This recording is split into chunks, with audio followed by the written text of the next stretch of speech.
the situation on malaria in the country. Yes, Honorable Minister of Health, this was a matter raised by Honorable Andrew. Yes, listen attentively. Thank you very much, Right Honorable Speaker. It is also my maiden speech when you are in the chair. This time, I also extend a word of congratulations to you. And the Honorable Sewungu is reminding me to receive and appreciate the leaders of the Washiga community from Kanungu. I want to welcome my leaders from Kanungu. We had already welcomed them. So, Right Honorable Speaker and Honorable Members, yesterday, the 14th of July, 2026, the Honorable Karuya Kiza Andrew, Member of Parliament for Chiguru South, raised the matter of national importance regarding the death of learners at Makerere College School, Mengo Senior Secondary School, and Gayaza High School, which he attributed to the suspected new strain of malaria. I undertook in my initial response yesterday to this House to come up with a comprehensive statement over the matter, and that's why I am here. I think also the Honorable Namboze of Mukono had also raised that matter on the list of issues of national importance yesterday. So on behalf of the government of Uganda and the Ministry of Health in particular, I extend our deepest condolences to the families, guardians, school communities, and fellow learners of the 4 learners who have tragically lost their lives, and to the families affected by the other recent incidents at Malaria Secondary School, Ndeje Secondary School, Katakwi Secondary School, and Kachiri Secondary School. No parent should send a child to school and receive news of this nature. So we convey our condolences to the families. This statement sets out first the factual position on the reported death. Second, the technical explanation for why school-age children are presenting with severe malaria. Third, I will also speak to whether there is a new or more virulent parasite strain responsible for this death. And fourth, I will also speak about the measures government has already put in place and the commitments that I want to make before this Parliament. Let me now speak to the factual position on the reported death, and the statement is loaded on the iPads. The Ministry of Health confirms that 4 learners have died in the Kampala metropolitan area following severe malaria. 2 at Makerere College School, 1 at Mengo Senior Secondary School, and 1 at Gayaza High School. And for completeness, and to avoid the conflation of unrelated incidents in the public discourse, we also want to press on record that separate recent learner deaths also occurred in other schools, but these deaths were not related to this surge in malaria and are not part of this malaria cluster. I have provided a table that indicates the number of deaths in the various schools. Makerere College School, the cause of death of the 2 learners was due to severe malaria. Mengo Senior Secondary School, 1 child died due to severe malaria. In the Gayaza High School, 1 learner also died due to severe malaria. In Malaria Secondary School, we lost 1 learner due to suicide, and this was not related to malaria. In Ndeje Secondary School, we lost 1 learner, and the death was secondary trauma. This also was not related to malaria. In Katakwi Secondary School, the student died due to road traffic accident. And in Kampala Secondary School, also it was due to the road traffic accident. Honorable members will note that the 4 malaria-related deaths are concentrated in Kampala metropolitan area, a historically low transmission zone. And I will speak to this later what it means. This geographic pattern is central to the ministry's technical assessment below and is not on the current evidence indicative of a nationwide surge in malaria mortality among school-age children. In other words, we're saying there is no nationwide surge in malaria infections, but these deaths occurring among our children, our learners, largely in the Kampala greater metropolitan area, because it's a low transmission zone and the learners do not have the immunological competence to fight off malaria, as I will explain. Honorable members, Right Honorable Speaker, let me provide the technical explanation why school-age children in urban areas have an elevated risk of malaria. And the question which is being posed, is this a new or more dangerous strain of malaria or not? Right Honorable Speaker, I want to address this question directly and without ambiguity, because it is a question that has understandably alarmed parents and the public. Uganda routinely conducts genomic surveillance of circulating malaria parasites through the National Malaria Control Division in the collaboration with research partners. Genomic surveillance refers to the analysis of genetics of the parasites to see whether what is causing this outbreak or infection is different genetically from the other parasites. So we usually carry out those assessments and analysis. And this surveillance has not detected any change in the virulence of the parasites currently circulating in the country. Virulence means the ability to cause disease and in a more aggressive manner. So the analysis we have done doesn't show that there is a change in the type of parasites causing these infections among our children. So Plasmodium falciparum, which is the parasite which causes malaria, remains as it has for decades the dominant species in Uganda and accounts for approximately 97% of infections, and it is well established as the species responsible for the most severe forms of the disease. So what I'm saying is that what has killed these learners is the same type of parasite which ordinarily causes malaria. It's not a new strain that has caused this. So on the basis of the current genomic and clinical surveillance data, the ministry's technical position is that there is no evidence of a new malaria strain driving these deaths. So I am just alluding the fears because the issue being raised was that there is a new strain of malaria parasites. And I'm saying, it is the ordinary parasite that is causing these deaths. So the question then is, why then are school-age children dying? And I'm going to answer that.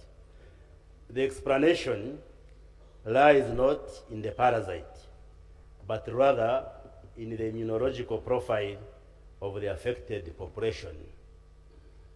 That's the ability of the body to defend itself against the malaria. That's what I mean by immunological profile.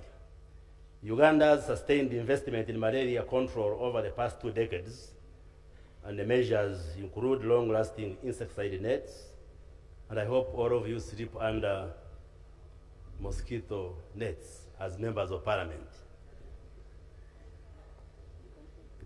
If you don't, inform me as the Minister of Health. The other measures are indoor residual spraying, which have been using, and also improved case management. These measures, among others, have substantially reduced transmission in urban and highland areas, including the Kampala metropolitan area. I am saying highland areas and Kampala because these are areas where transmission is usually low. They are not malaria-prone areas. And in such places, you'll find the people do not have acquired immunity against infection because they are not exposed. Now, for those who come from areas where there's a lot of malaria, you get that immunity, the defense system in your body. But if you are from an area, Kampala, highland areas, because there is no high frequency of malaria, then your body doesn't develop enough defense against it. And when you get the attack, then it becomes very severe. And this is what is causing the problem in the children. So this is, on its own terms, a public health success.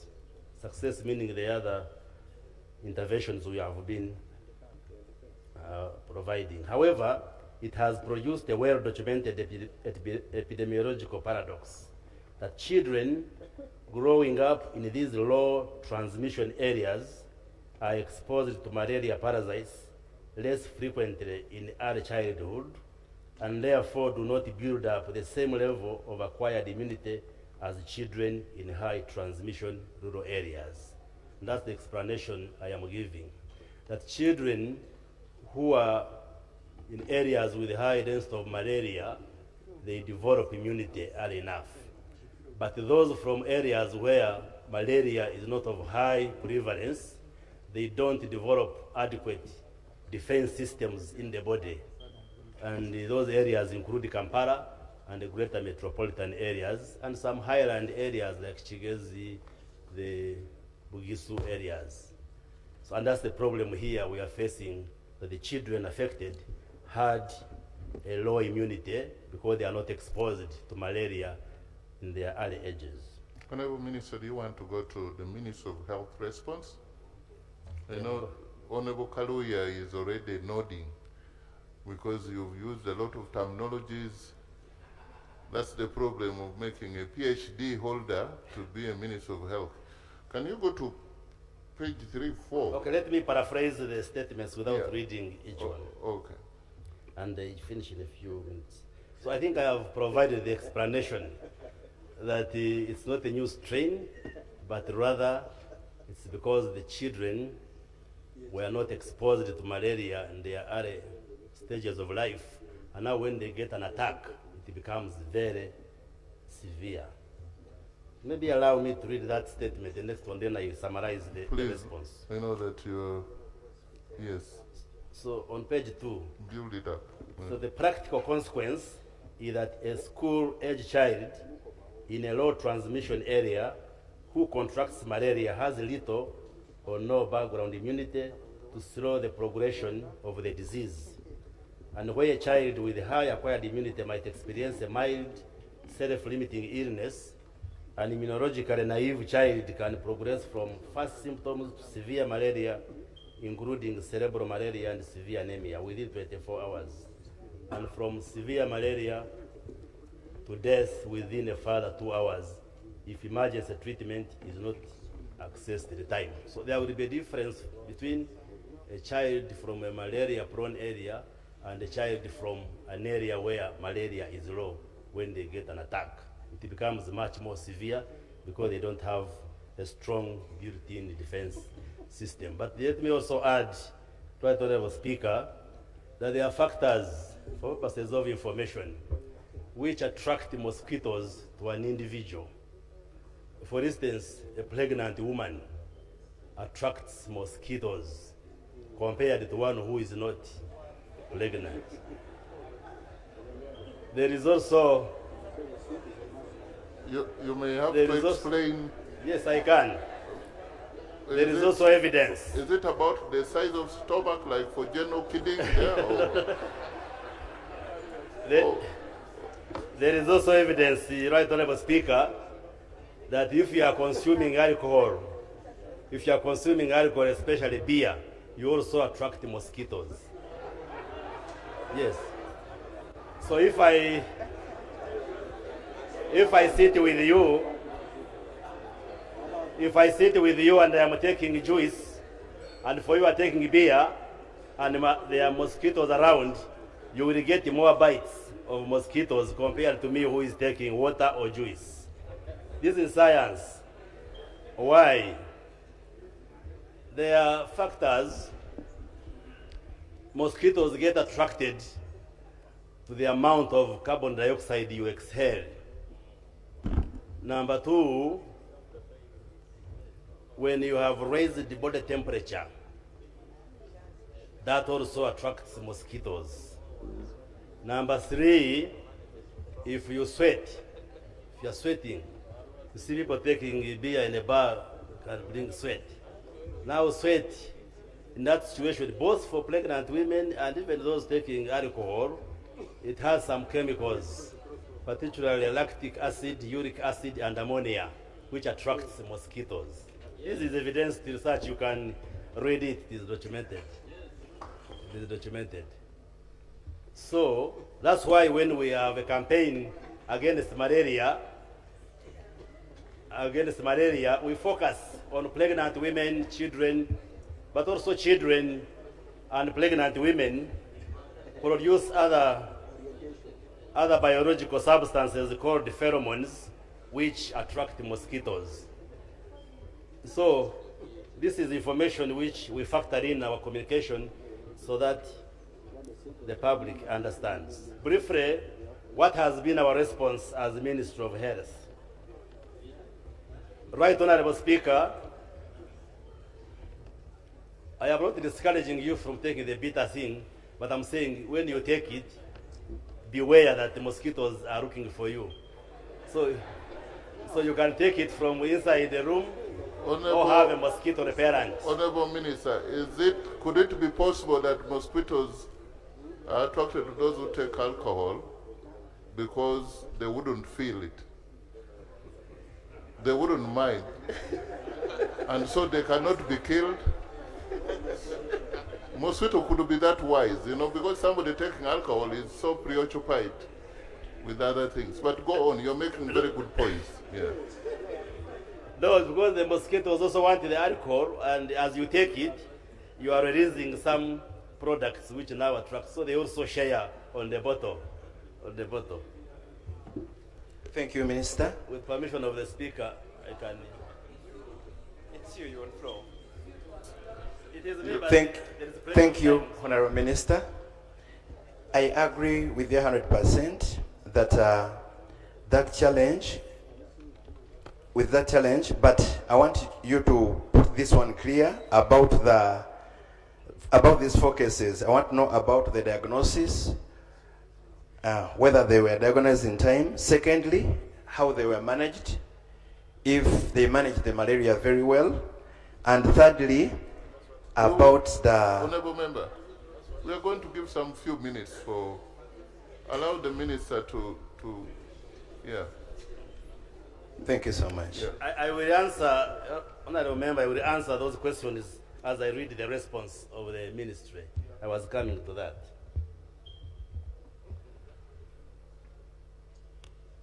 So, right, Honorable Speaker, like I was saying, protecting school-age children requires action across 6 areas. 1, risk communication and community engagement. Number 2, vector control in and around school environments. Number 3, early diagnosis and treatment. Number 4, emergency referral for severe cases. Number 5, enhanced school health workforce capacity and a functioning school-based surveillance system. And I just want to briefly report on the progress on these areas. The Ministry of Health, working with the Ministry of Education and Sports, has established a multi-sector task force structured around 4 pillars: coordination and governance, prevention and case management, risk communication and community engagement, and school-based surveillance. And a situation analysis has been completed to establish the burden of malaria, the total cases, severe cases, and deaths among school-age children, providing the evidence base for this response. Let me quickly go through some of the joint actions that we have taken together with the Ministry of Education and Honorable Sports. MP Akuru. Ekuru. Alex, are you in? You're blocking the way. There is an emergency. Go on. And next time there is Sergeant at Arms, you don't need to bring me this thing. This is what local village MCs do.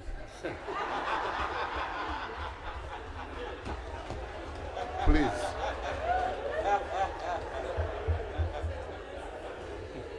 The parking problem.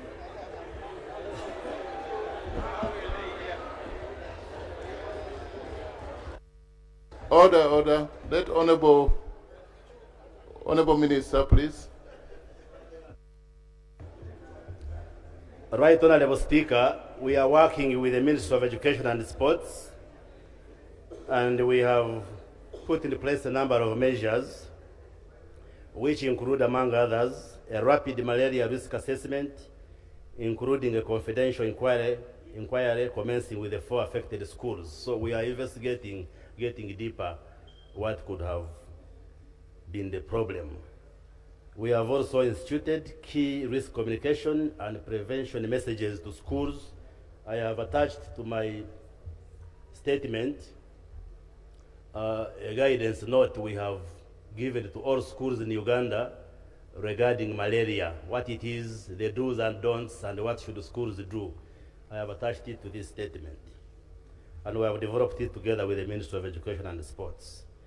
We are also reactivating the school health surveillance and reporting regarding malaria and other illnesses, but also we have instituted the mandatory use of a terminal assessment form as a standardized screening tool for learners, and also introduced the school health facility linkage form to formalize and speed up referral pathways, as well as we are now functionalizing the sick base and also recruiting of health workers, especially school nurses in all the schools, among others. As part of the way forward, that we shall complete the confidential inquiry which we are carrying out in the schools, starting with these where our learners died, and we shall share the results. I'm also going to issue a ministerial circular to all schools on malaria and other illnesses in schools.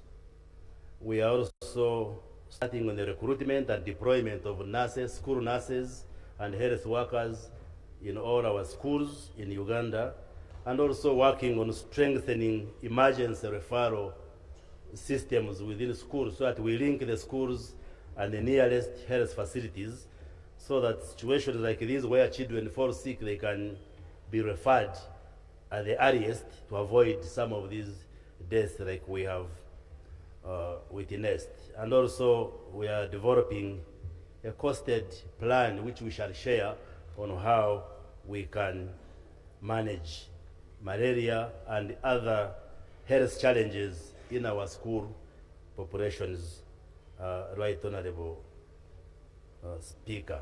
So we are on top of the situation, and I pledge that I will continuously update Parliament on all the actions we are undertaking.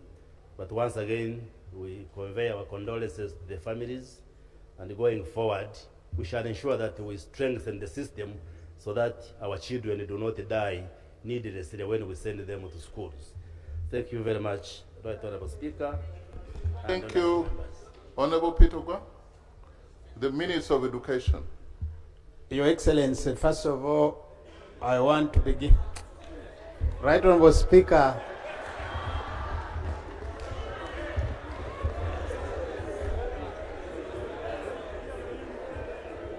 Right Honorable Speaker and honorable colleagues, I refuse to be excited about that. Me and you know my sector and where I am. In most times, I am privileged to address the head of state. So I want to sincerely apologize to you.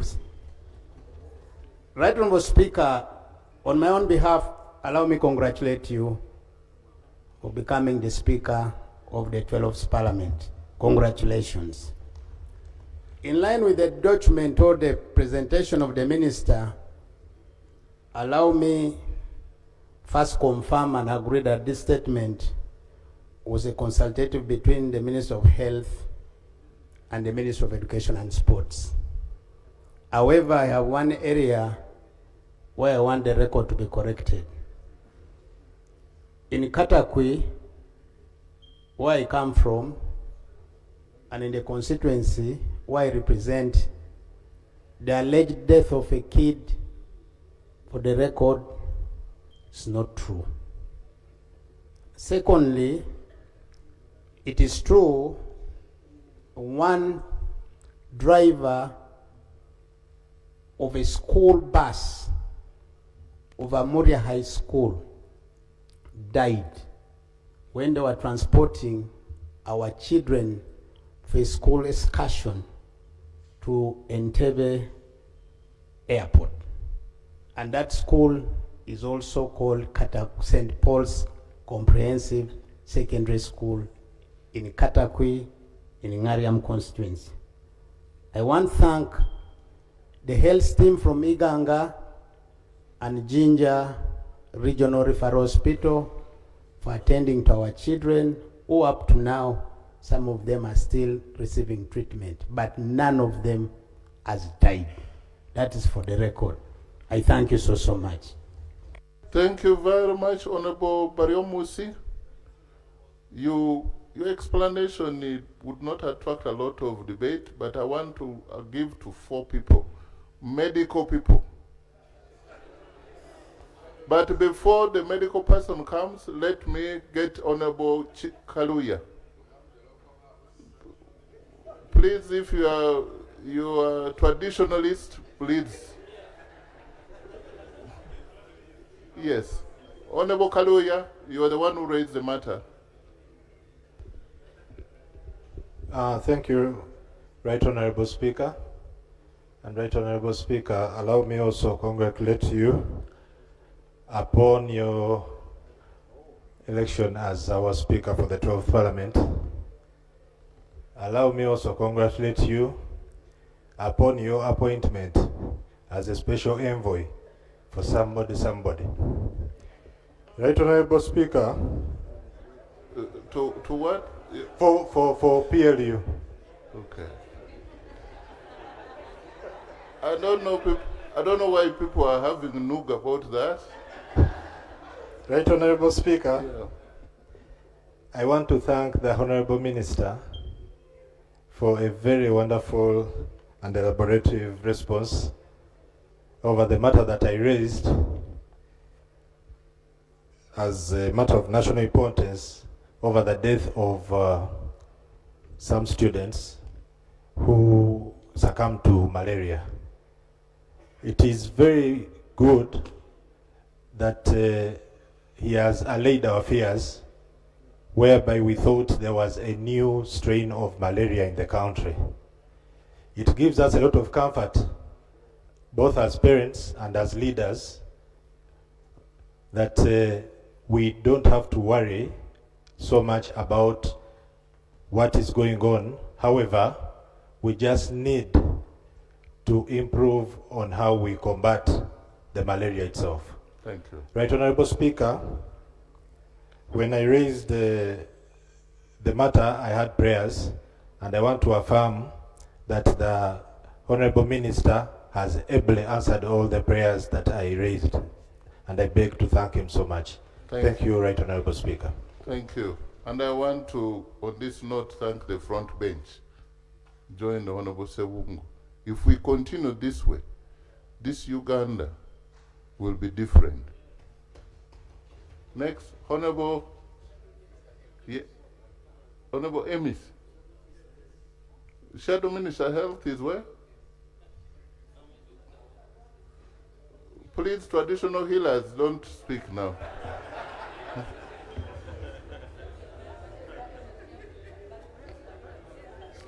Thank you very much, Right Honorable Speaker. The matter on malaria yesterday was raised.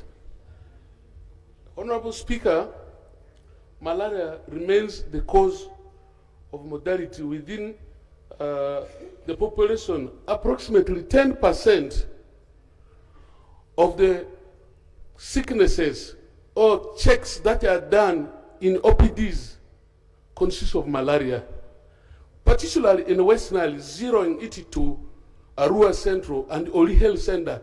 That serves 3 international countries, that is Southern Sudan, Central Africa, Congo, and even Uganda itself, where we have got over 24,000 asylum seekers, where monthly we are having 25,000 persons that come for outpatient services there. And it has gotten a burden, the malaria issue has got a burden on the little resources that we have in this nation. I am now putting my prayer that there must be emergency supplementary financing budget to handle, because we have the issues of the RTDs, we have the issues of injectables that have really been affected with the malaria issues. So my prayer is that the Minister of Finance should make sure that we must have supplementary budget that is to be used to have the issues of malaria to be addressed in these areas that have got the cases. Thank you very much. Thank you, Minister. Take note. Dr. Chankwanzi. I thank you so much for that wonderful memory, right honorable Speaker.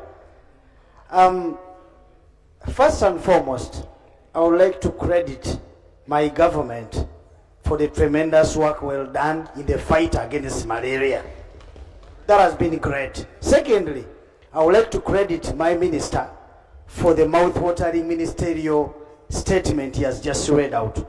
But the following observations must be taken off, right honorable Speaker. Number one, as an active practitioner, these are the case series we are coming across.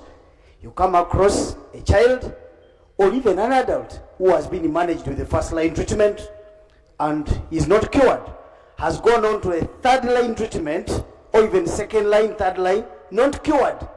That alone should speak a little louder to us as the government now. We shouldn't in any way hide our heads like the ostrich, but we should rather be a little more vigilant, widely vigilant. Why?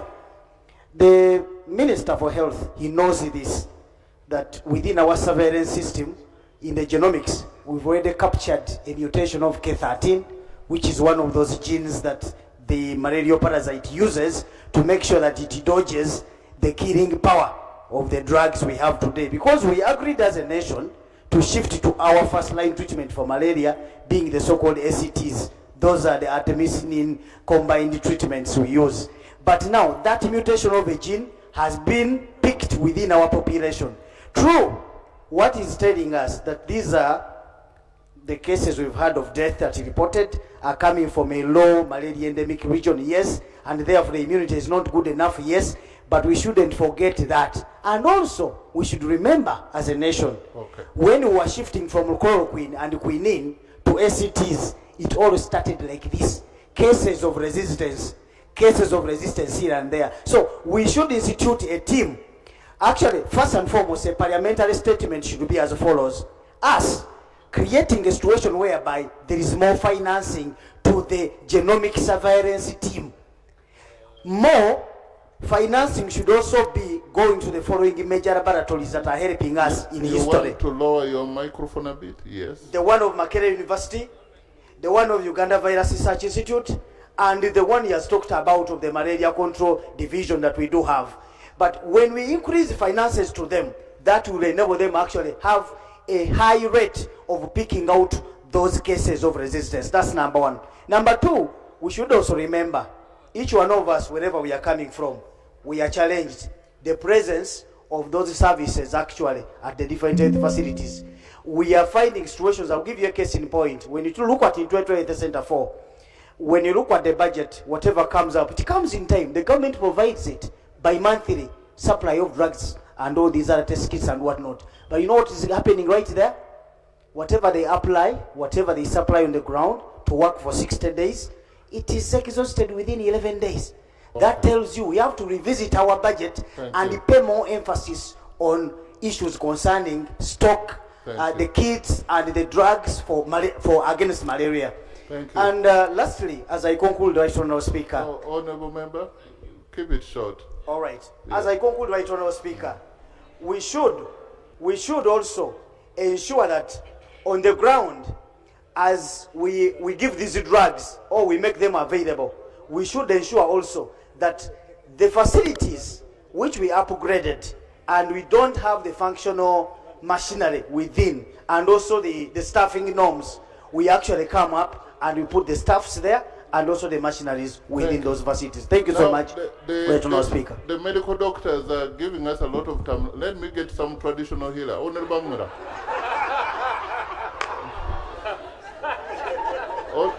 Honourable Mura, then Honourable Naluima, and Honourable Pio. Thank you very much, Right Honourable Speaker.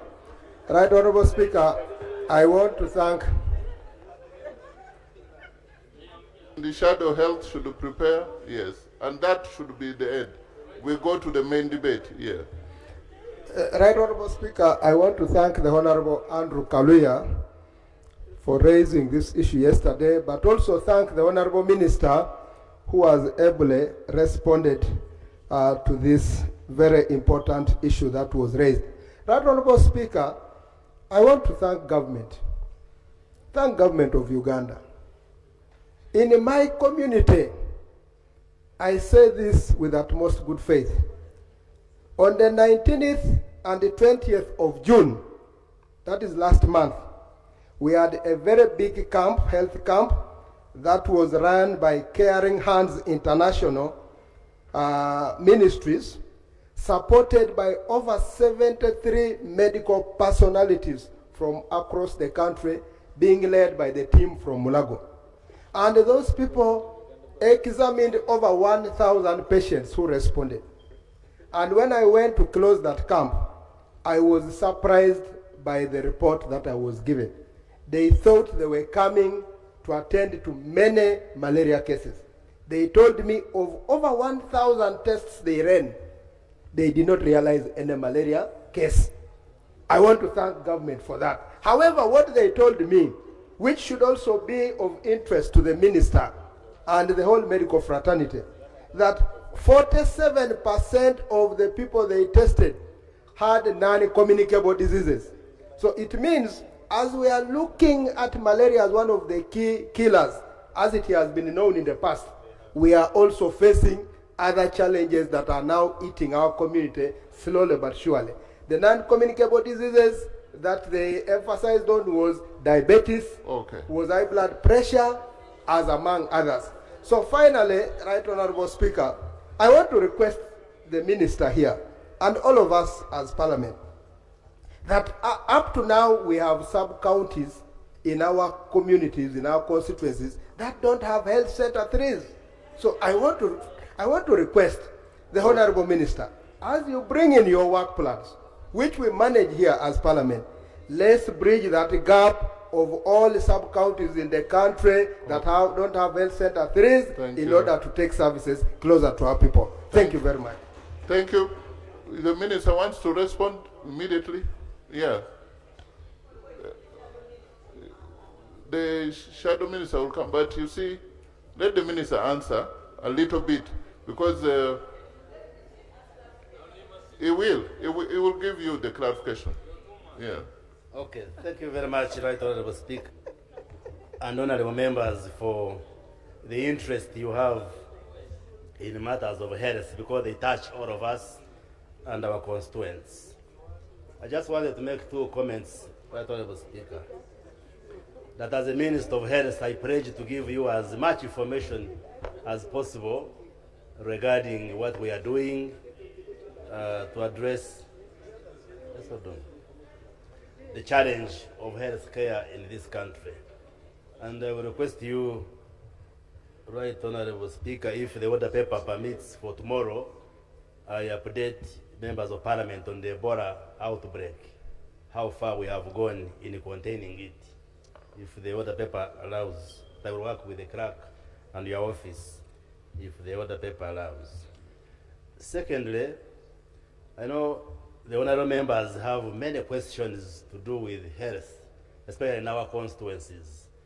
And I receive many members of parliament who inquire about health centers and many programs. I want to request that I want to work with your office, Right Honorable Speaker, that we get a day or two and we do a workshop for members of parliament.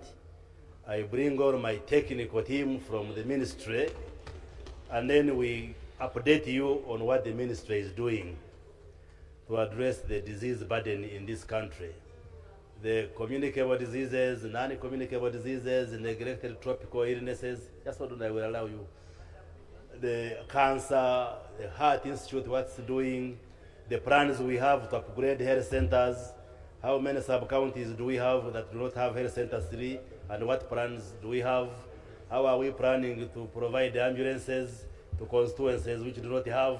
Because now we can't exhaust that debate in a sitting because of the time limitation. So I beg that I work with your office, you give us time, we do a workshop, and then we bring all the Ministry of Health technocrats, and then we engage and give you the answers, so that as we start this term, you know what government is planning to address the health challenges in our constituencies. Okay. I take Honorable Naruyima, and you are speaking for the... Speaker, all these incidents, most of them, they happened in the area I represent. Oh, you are the mother? Yeah. Yes, Mr. Speaker. Thank you, Mr. Speaker. First of all, I would like we correct our data as Parliament. The school is Gayaza High School in Kachiri, and it's found in Wakiso District. And also, just to add on, the matter, you hinted on the matter of Malaria SS in Makerere. That also had a suicidal death. Since Mr. Speaker, our Honorable Minister has asked for time, I only pray that as it comes on, as we get that very workshop, he also starts right now to handle the matter of mental health in schools, because it's something they are living out somehow, and it's affecting many of our children. Our children are overloaded, they are reading hard, they are doing a lot. So the Ministry of Health and Education, they have to work together to see that we have those counseling services and the children are handled well. I thank you so much. Yes, mental health is a serious concern. Honorable Ministers of Health and Education, you will need to formulate Honorable Minister of Education, you have something? Then General Kavuma, you come and there is a traditional healer here we shall conclude with. Yeah. Right Honorable Speaker, first of all, I thank the MP of Wakiso. As a sector of education, we have been issuing circulars and we have communicated to almost all schools in the country. There's one biggest challenge which now goes to us, the parents. And this is where we need your indulgence. Some of us are part and parcel of the problem affecting our children. A case in point is where you go for visitation with a helicopter, particularly you give your kid an helicopter to go to school. I'm speaking as a minister of the sector. Secondly, some of you go, because it's a birthday of your kid, you go and splash money, throwing it before other children. Friends, what happens to others who do not have access to this kind of money? And tomorrow you're the same person who denies that kid the same money, and yet the kid, you've made that kid get used to this money. So I want really to appeal to all of us. We are all stakeholders regarding matters of education. And it is our responsibility to get out and talk to our people, talk to our constituents, to behave in line with the guidelines we have issued. Right, Honorable Speaker, I will be able to lay on table the circular guidelines we have issued at the Ministry of Education and Sports to all districts, schools across the country. Because we did it in the last parliament, I can again be able to issue it so that we get out. But I welcome the initiative of saying we get out and talk about mental health. But it's our responsibility as members of parliament. I thank you so much. General Kavuma, Honorable General Kavuma, give the military precision to this matter. Thank you very much, Right Honorable Speaker, for giving me this opportunity. But let me, before I make my submission, join those who spoke before me to congratulate you for being a Speaker of the Toronto Parliament. Congratulations. Number two, on the matter, I'm not a doctor, but I'm a reader, I'm a parent, and I have life. Today, the House is debating on malaria. But I don't think it is only malaria that is killing Ugandans. So many, but this one was maybe special because it killed children. And malaria has been killing children, by the way, for a very long time. It is still, I think, the topmost killer disease in Uganda.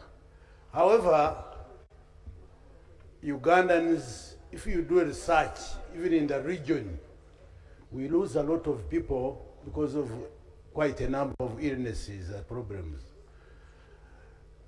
And I've been trying to do some research to find out why in Uganda, speakers, ministers, PSCs, generals, cancer. Why? Why in Uganda?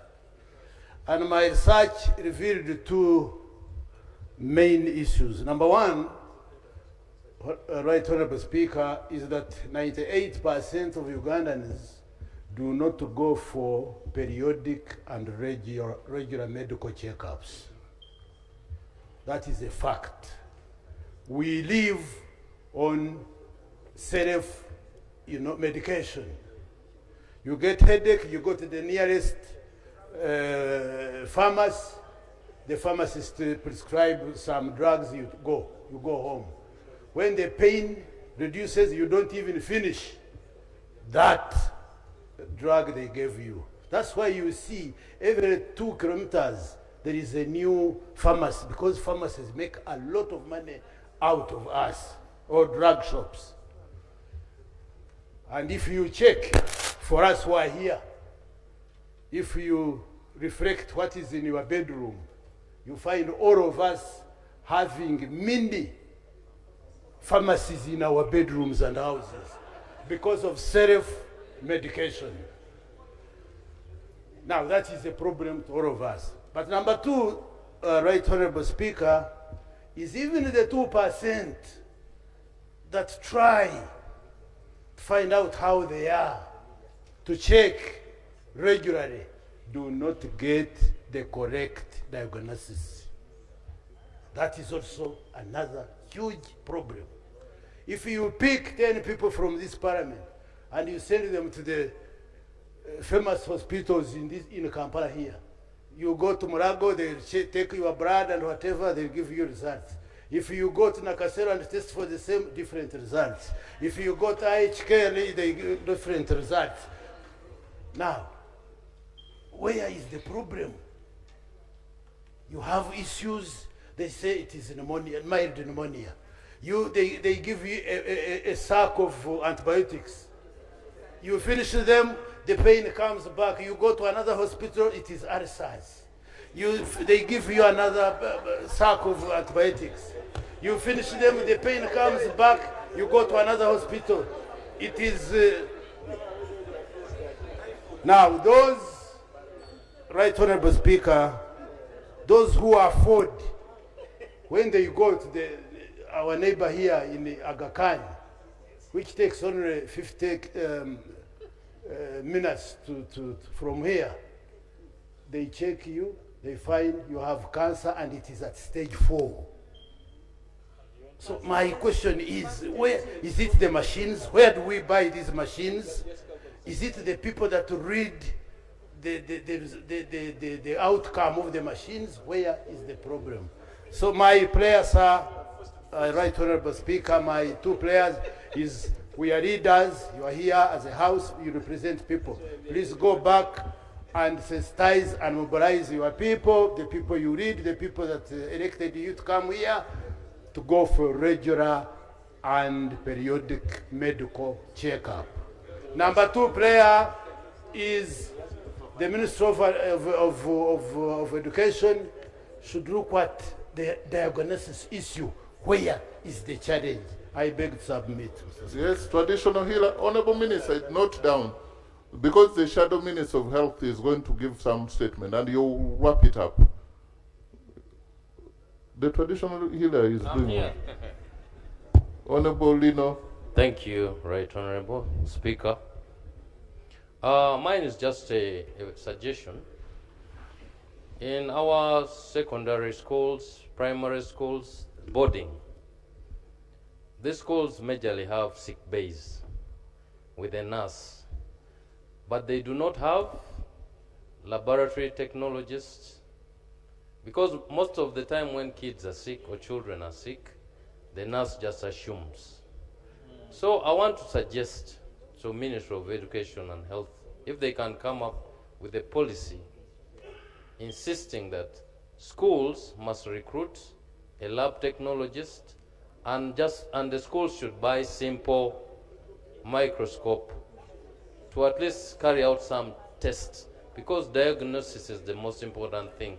It helps you to understand and know what disease a child is suffering from. So I would request the Minister of Education and the Health to Now, come up with a policy so that all our secondary boarding schools have at least simple laboratories. Thank you. You must take that recommendation from a traditional healer very seriously. Because they have tried to do guesswork, they have seen more people dying. Honorable Aisha? Yes? And then Shadow Minister, and then the real minister closes. Thank you so I don't know who much. started the issue of shadow and what. Yeah. Thank you so much, Mr. Speaker. I want to thank the previous speakers. First of all, I need to clarify that the prevalence is no longer 10%. Those are statistics of 2019. And it has actually increased. And many of these malaria cases are actually in schools, secondary schools, primary schools. And like my colleague has mentioned, the treatment method, that's where the problem is. They give them Panadol, headache Panadol alone. And finally, I also wanted to add that unfortunately, blood group O positive are also very prone to mosquito bites and malaria. Thank you so much. Shadow Minister of Health. Thank you, Right Honorable Speaker. 2 minutes. By the way, you are so generous with time. We have the next time that, yeah. Yes, thank you, Right Honorable Speaker. And I'm making a submission on behalf of Dr. Batua, Honorable Dr. Batua, who is away on official duty, and I stand in for him as Shadow Minister, Health. Right Honorable Speaker, while we appreciate the Minister's report, we must confront this malaria problem with green. Uganda remains trapped in a preventable crisis. Right Honorable Speaker, the Minister speaks, Dr. Baryomunsi, you speak of progress, but the Uganda Malaria Indicator Survey reveals a terrifying policy failure. The national prevalence has actually risen from 10% to 13%. In regions like Lango, Acholi, Karamoja, childhood infection rates are at a high as 60%. This is not progress. This is a national emergency.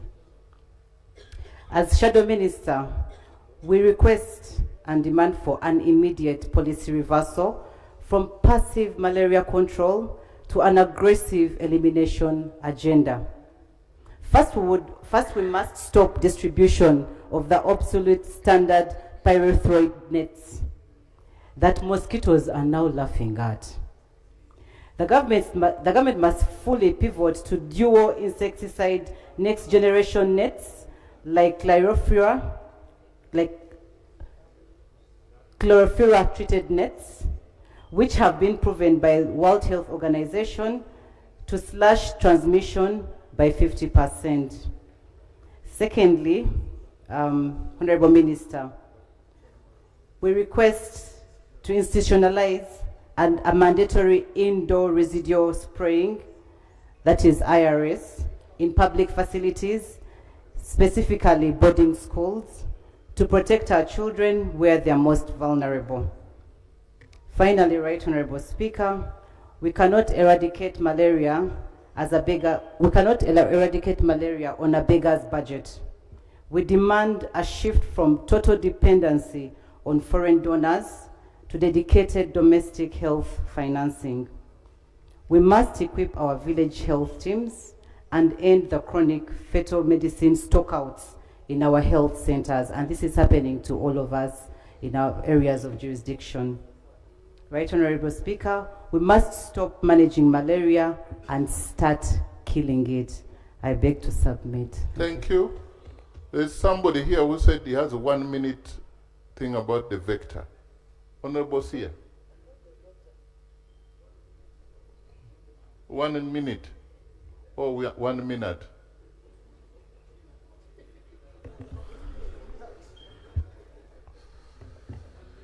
Right Honorable Speaker. A lawyer speaking about vector in 1 minute. Yes, Right Honorable Speaker. I join my fellow members in congratulating you to that honorable seat. And I also want to thank my honorable brother for that great statement. Now, we have been talking about the parasite, but I understand that we can also look at the flip side of this coin, which is the vector. I understand there's a new vector in Uganda, which would probably in the future cause more difficulty in terms of fighting malaria, especially relating to the malaria tool. It bites during the day. That means bed nets will not work. It breeds during the dry season.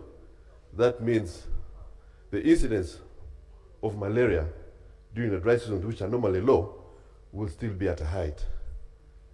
So these are some of the things that I would want to relate with my honorable minister, to look not just at the parasite site, but at the vector. I think it's called phenastas. And I think the type of malaria tools that we're using right now will become obsolete. There's drug resistance, there's insecticide resistance. Malaria is the single biggest killer in Uganda.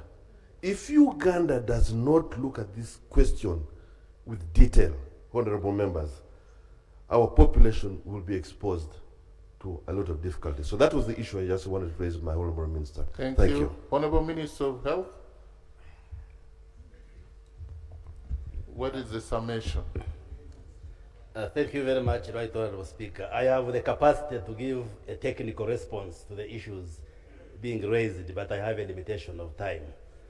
So that's why I requested that you provide us time, we do a workshop and be able to delve into details of what the honorable members are raising, including examining the policy on malaria, like my sister from Mukono is saying, is there a policy failure or not? All those issues, we can interrogate them when we have time. But the good thing, she's quoting from reports from government, all that information. But it's not true that the policy on malaria has failed per se, but we shall provide all those details. And also the previous speaker, we are doing a lot of research on malaria. We shall be able to share all those issues about vectors and many other transmission dynamics.